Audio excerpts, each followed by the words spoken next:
Buenas a todos y bienvenidos a mi canal. Mi nombre es César Cañete y en esta entrega de vacaciones vengo con un vídeo que espero que os pueda gustar. Y si es así, que os quedéis hasta el final de él. Pero antes de eso, dentro cabecera.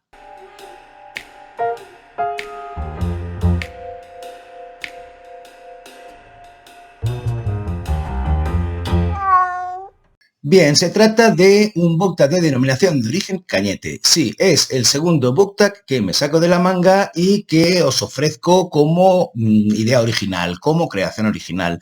Y el primero fue el book tag triste, que ha tenido una muy buena andadura, que le ha gustado bastante a la gente y que muchos compañeros booktubers lo han hecho por su cuenta.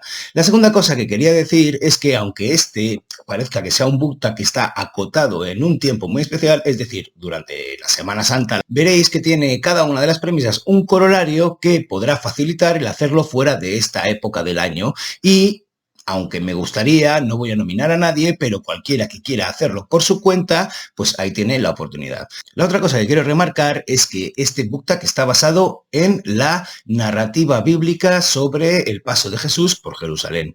Bien, yo lo voy a tratar como narrativa bíblica, no como una creencia. Espero que eso, es decir, no voy a poner mi fe en ello, lo voy a tratar como si fuera un relato de hechos acontecidos hace muchísimo tiempo, pero que ha generado un montón de narrativa posterior, de ficción y de imaginería, tanto en el arte como en la pintura, como en la literatura, como en la cultura de la parte occidental del mundo, de Europa, etcétera, etcétera. Espero que eso no suponga ningún problema para el montón de gente que me pueda ver y que vea más en este relato de lo que veo yo. Pero bueno, no me enrollo más y vamos sin más dilación a este grupo de premisas que os he preparado, que empiezan con, como no, y como no podría ser de otra manera, con la número 1, que es Domingo de Ramos, una bienvenida incomparable. Bien, el título del que os voy a hablar aquí tiene que ver, por supuesto, con la llegada de un personaje que va a cambiarlo todo de la misma manera que sucedió en el Domingo de Ramos cuando Jesucristo entró en Jerusalén. Me he dado y le he dado muchas vueltas a ver qué podía encontrar para no hablaros de un título que ya os había hablado anteriormente, pero la verdad es que me viene que ni pintado. En este caso, el título del que os quiero hablar, porque precisamente es la llegada de un personaje a un pequeño pueblo lo que lo va a cambiar todo y que va a ser la chispa que encienda el bidón de gasolina que acabará estallando todo. Y precisamente si ese alguien es una figura opuesta completamente a Jesucristo, mejor que mejor. Estoy hablando de La tienda de Stephen King, que en inglés se titula Needful Things. Y esto lo menciono porque Needful Things me parece un titulazo maravilloso para un libro como este, que no es otro que Cosas Necesarias. Porque este personaje que llega a este pueblo se llama Leland Gaunt y ha montado una tienda en la que ofrece a sus clientes, a los consumidores, algo que no sabían que necesitaban, pero que a partir de entonces van a necesitar. Y su pago no será nada material, sino que será que les haga un favor al señor Leland Gaunt, que tendrá que ver precisamente con hacer una mala acción contra un vecino del pueblo. Es decir, este personaje taimado, este Leland Gaunt, este diablo, de hecho yo recuerdo el claim que ponían como subtítulo del título en la edición en español, que era El diablo ha venido a abrir un negocio infernal. Pues no os estoy haciendo ningún spoiler. Este tal Leland Gaunt no es otro que la figura del diablo encarnado y lo que siembra, como no, es discordia. Pero lo hace a través de una cosa que me parece interesantísima, que es el deseo, la avaricia, la fruición por algo en concreto del ser humano. Es decir, es la tentación pura y dura. Y eso se me hace súper interesante. A la vez que esta novela, que es del maestro Stephen King del terror, conserva y desarrolla un montón de los rasgos que hacen a Stephen King de un grandísimo escritor, como puede ser las novelas corales con un montón de personajes diferentes, como puede ser la vida costumbrista de un pequeño pueblo y como puede ser las personalidades de un montón de personajes diferentes que, aunque salgan poco, están suficientemente bien dibujados como para que puedas identificarlos como seres humanos, como que no te chirría absolutamente nada de lo que sucede y como que la verosimilitud se cuela por cada una de las páginas y de las rendijas y de los renglones de esta pedazo de novela, que si la vuelvo a traer a colación, no es solo porque me viene muy bien para hablar de esta primera premisa de una bienvenida incomparable, sino también porque es una de las novelas de Stephen King de las que menos he visto hablar en redes y de las que más me gustan. También hay que decir que adolece de una cosa que adolecen muchísimas novelas novelas de Stephen King, pero que yo personalmente se lo perdono porque el desarrollo completo de toda la novela me parece maravilloso. Y es que tiene un final pésimo, o por lo menos desde mi punto de vista es un final pésimo. ¿Por qué me pongo indulgente con él? Porque me lo he pasado tan bien, me ha parecido tan maravilloso lo que me ha contado durante toda la novela, lo he pasado tan bien y tan mal que me da igual cómo acabe. No me da igual cómo acabe, pero que puedo ser indulgente con ciertas cosas que no me acaban de cuadrar cuando el resto me ha cuadrado perfectamente. Así pues, tenemos y he encontrado una novela que encaja perfectamente con esta primera premisa de Domingo de Ramos de Una bienvenida incomparable. Así que nada, vamos a por la siguiente premisa. Y esa segunda premisa es: la última cena. Lo que vas a hacer, hazlo pronto. Bueno, ya sabéis, la última cena transcurre durante el Jueves Santo y es el momento en que se juntan todos los apóstoles y cenan con Jesucristo, y él establece el rito de lo que será la Eucaristía, repartiendo el pan y el vino, hasta que llega el momento en que lo van a prender y el amigo Judas se va para allá y le da un beso en la mejilla, que significa el símbolo, el gesto que se saca de la manga para indicarles a los guardias quién es Jesús. Y de ahí su traición por unas 30 monedas de plata. Bien, pues para esta premisa he escogido un libro que habla también de traición y que además es un clasicazo de los que no he hablado apenas nada, que es teatro y que es uno de los autores dentro de la literatura universal que es un imprescindible.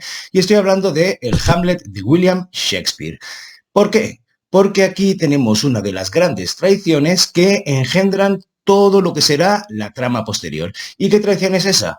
Pues la traición del hermano del padre de Hamlet, es decir, de su tío, que envenenando al rey, que es el padre de Hamlet, consigue quitárselo del medio para casarse con la madre de Hamlet y tomar el trono. A partir de aquí, después de que el fantasma del padre de Hamlet se le aparezca y le cuente lo que ha sucedido, Hamlet tendrá que tomar la decisión, que precisamente va de esto toda la obra, de si toma venganza o no toma venganza. Si intenta restablecer un orden natural cuando ya es imposible, pues el tío de Hamlet, el hermano del rey, se lo ha cargado. Bien, para empezar diré que esta me parece una traición mucho más grande que la de Judas, con todos los perdones del mundo, porque aquí lo que ha sucedido básicamente es que el tío de Hamlet se ha cargado a su hermano y me parece brutal.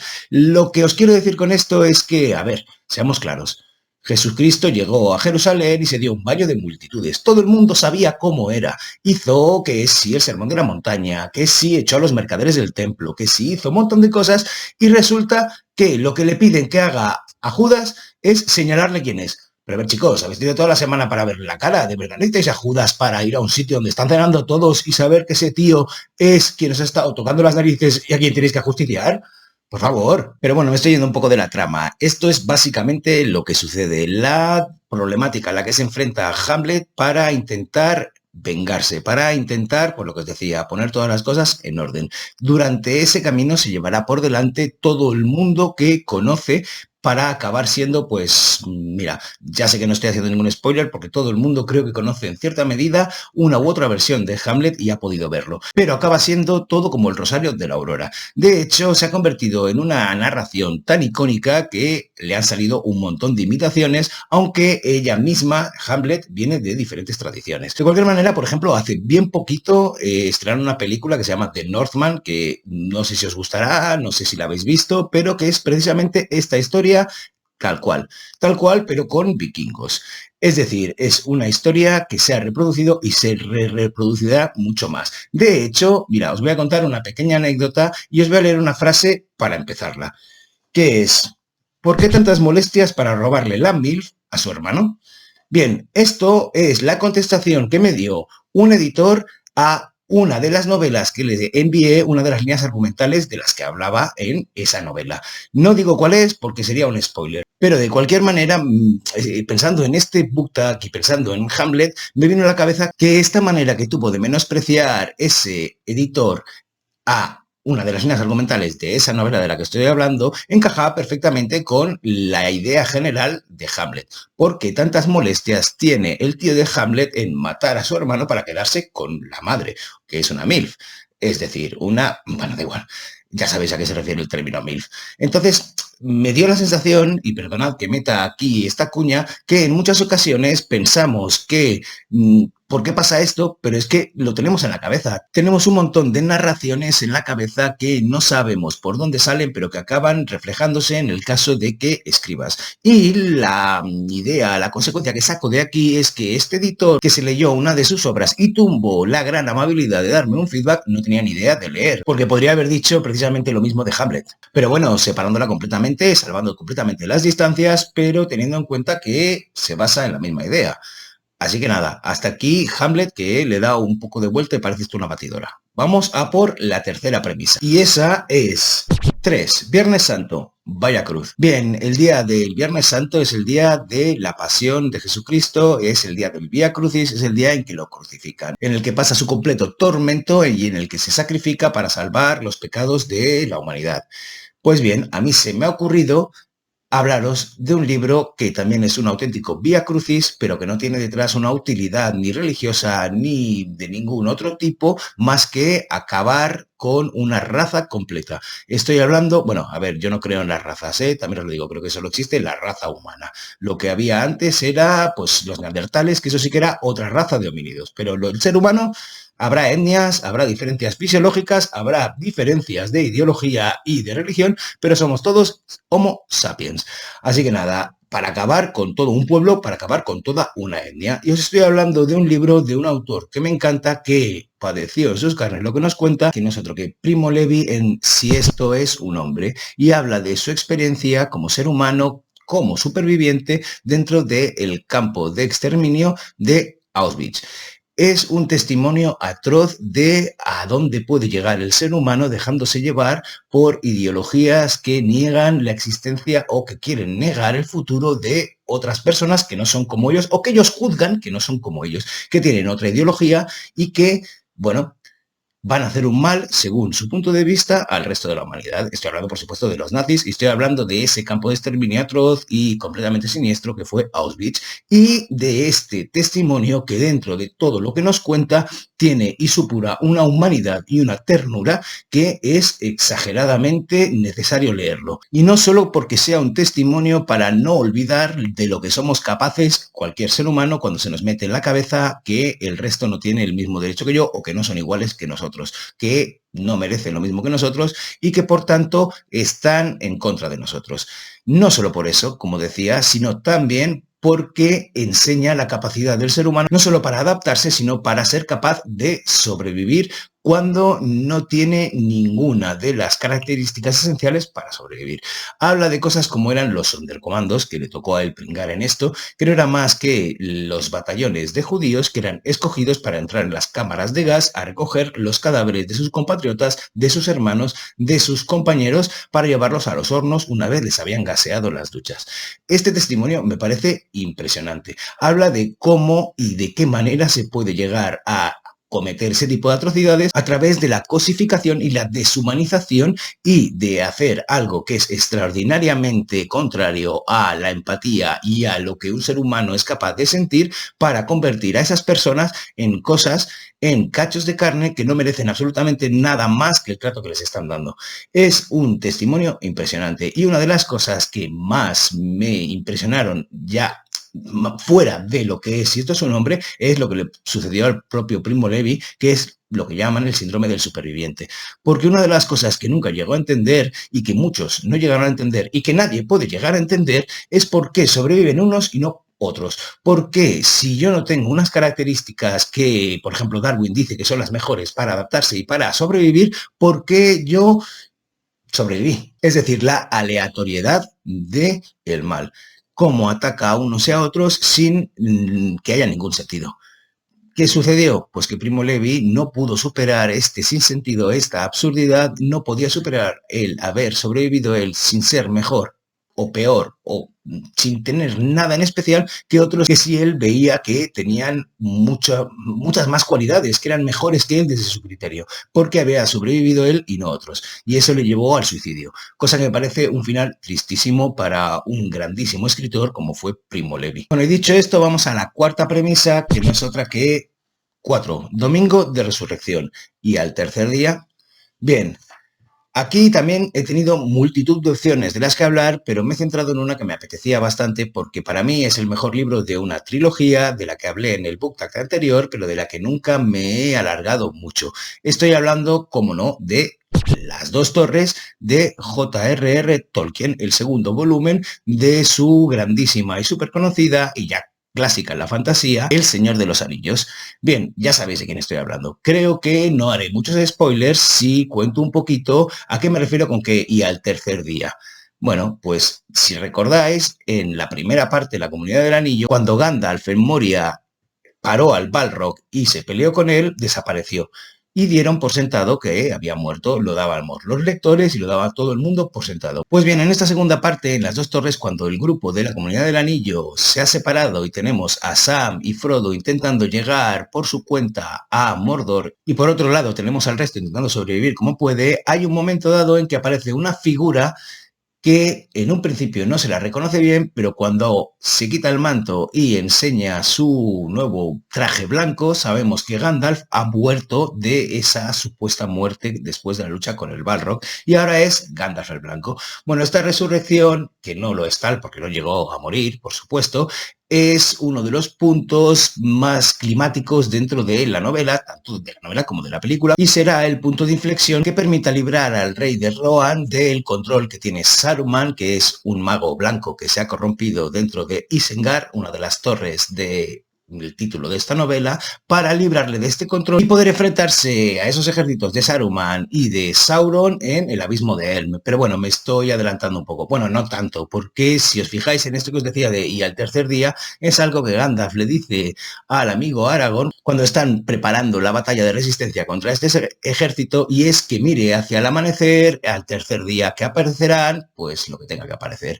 Quien haya visto la peli, quien haya leído el libro, ya sabe a qué me refiero. Bien, para mí esto es una resurrección en toda regla, y Las dos torres es el libro que no es que haga de bisagra, pero es uno de los más oscuros de la trilogía y me parece imprescindible, me parece una maravilla. No solo por la historia, sino porque para mí en mi memoria se me han quedado un montón de escenas que ya son emblemáticas e indisociables a la idea que tengo yo de toda esta saga del Señor de los Anillos y por supuesto de Las dos torres. Y dicho esto, vamos a la quinta y última premisa, que es el lunes de Pascua. Celebremos que estamos vivos.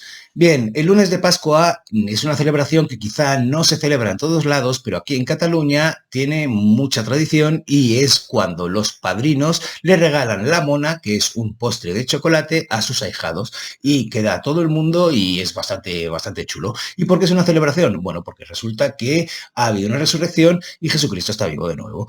Yo creo que una gran celebración es aquella en la que no puedes parar de reír, y por eso he escogido el libro que os voy a enseñar ahora, porque dentro de los libros de los que he hablado anteriormente, que son capaces de sacarme una carcajada enorme de la letra escrita, que es una de las cosas más difíciles que hay, no he hablado nunca, más que mencionarlo, de su autor, que es Eduardo Mendoza, y me estoy refiriendo a un librito que es Sin noticias de GURB.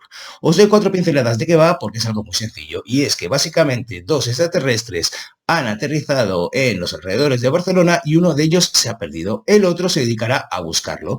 Este que se ha perdido es GURB y el otro no sabemos cómo se llama. Dejadme deciros que el nombre de GURB es un nombre que me gusta mucho porque además es una pequeña localidad que hay al lado de Vic, que es una de las grandes ciudades de la provincia de Barcelona, que es la capital de la comarca de Osona, de donde viene un fuet maravilloso. Dicho esto, GURB no sabemos dónde está y su compañero tampoco, y se dedica a explorar el mundo de su alrededor, de la Barcelona de los años 90, finales de los 80, 90, para intentar encontrarlo. Os diré que esta es una novelita que se publicó por entregas, algo que hacía mucho antes Eduardo Mendoza en el verano en el diario El País, y lo publicaba por entregas, no sé si era diario o era semanal, y el esquema que seguía era una especie de diario, es decir, 9 de la mañana me levanto, 9:05 desayuno, 9:10 tal. Y de esta manera, y sin conocer el mundo de alrededor, este extraterrestre que se dedicaba a buscar a GURB experimentaba lo que era vivir en una ciudad de Barcelona sin conocer su entorno. Así pues, por ejemplo, le sucedía que a las 9 o a las 10:30, 10:30,